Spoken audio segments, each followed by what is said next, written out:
Hey guys, made this tofu press for my wife for Mother's Day. She posted it on Facebook and in a few groups, and there's been a couple of requests that I would make one for the group members or show them how I made it. So I decided to make this video on how I made this. I would do a couple improvements on it just after putting it together. I learned a few things while making it. It's all stainless steel. This is a cutting board originally. I'll show you some pictures of what I purchased to put it all together. Hope you enjoy the video.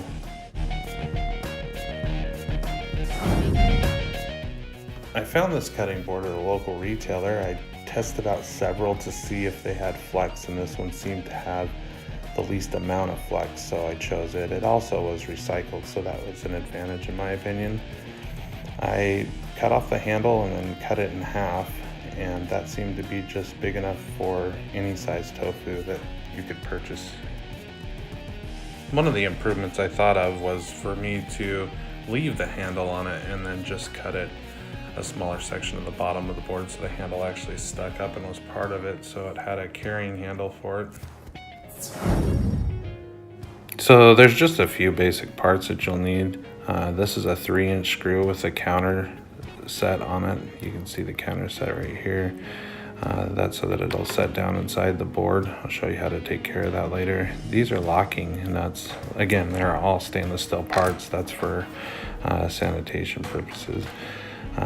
I used a little larger washer just to have that extra coverage when tightening down the bolts, or the wing nut in this case. This is the wing nut.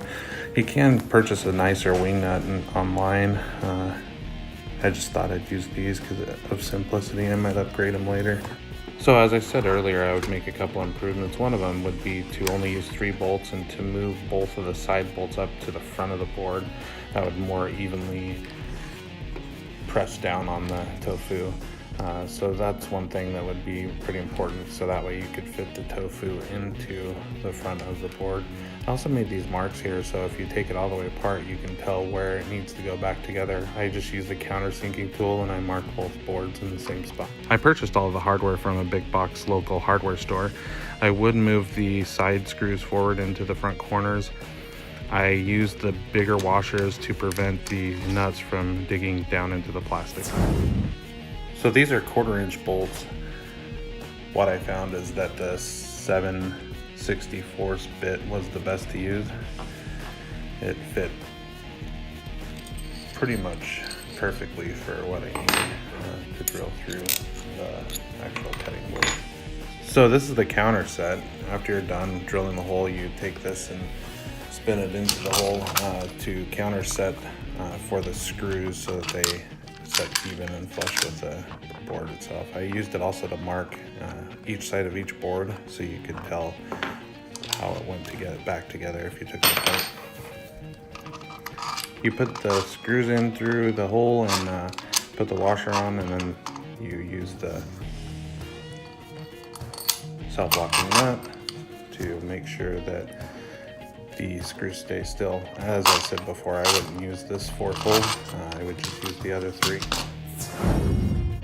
Okay, thanks for watching. I hope that helped if any of you are going to make your own board. If you have any questions or any comments, any ideas to make it better, please leave that in the comment section below.